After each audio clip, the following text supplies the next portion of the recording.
A total of 28 top Glove Corp factories will be closed in stages to screen its employees for COVID-19, following a big jump in coronavirus infections. Senior Minister for Security Datuk Sri Ismail Sabri Yaakob says the decision was made after some 1,889 top glove workers tested positive for the virus. In a board statement, Top Glove said that it would work closely with the relevant authorities to implement the temporary stoppage in stages. Since November 18th until now, Top Glove says it has temporarily stopped production in 16 facilities, with 12 now operating at reduced capacities. All of these factories are located in Meru, Klang.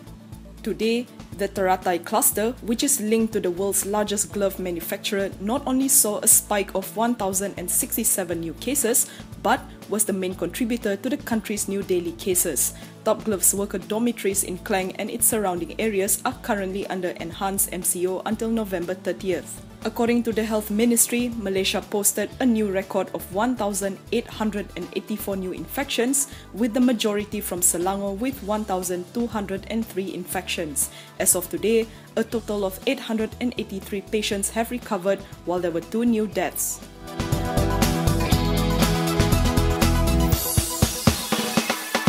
Sime Darby Plantation returned to the black in the third quarter of FY20 with a net profit of 190 million ringgit compared with a net loss of 243 million ringgit a year earlier, thanks to higher crude palm oil and palm kernel prices.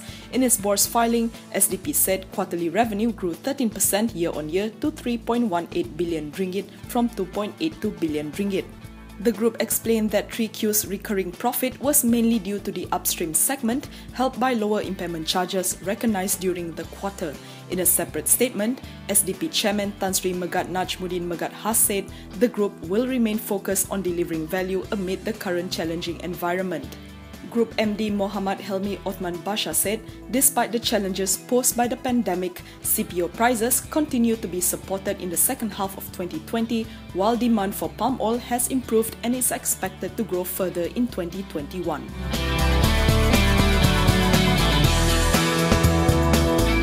Malaysian Resources Corp saw its 3Q net profit plunge 63% to 920,000 ringgit as a result of slower construction activities as the COVID-19 pandemic curtailed work.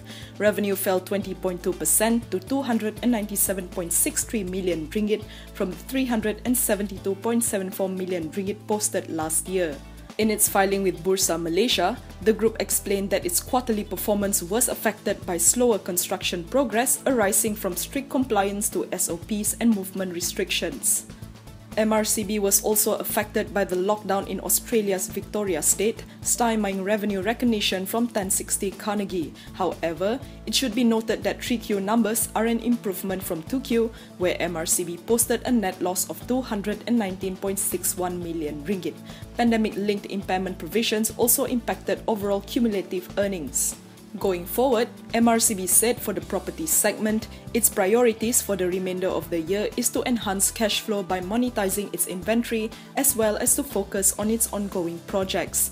As for its engineering, construction and environment division, the LRT3 project is 39% completed and on track to meet the targeted 40% completion by year-end.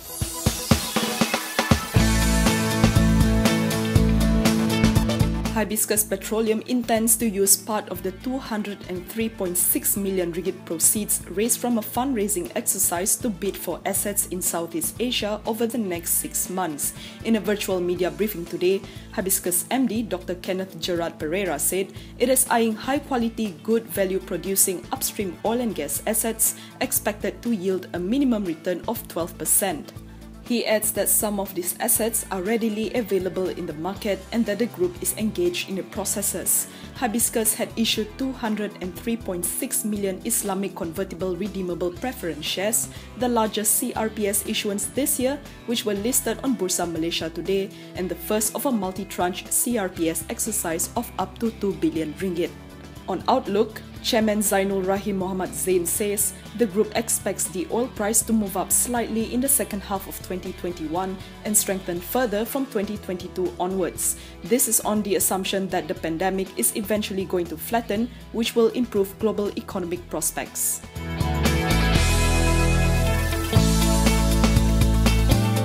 Kanga International says it has received support from the Science, Technology and Innovation Ministry to purchase COVID-19 vaccines for private sector use in Malaysia.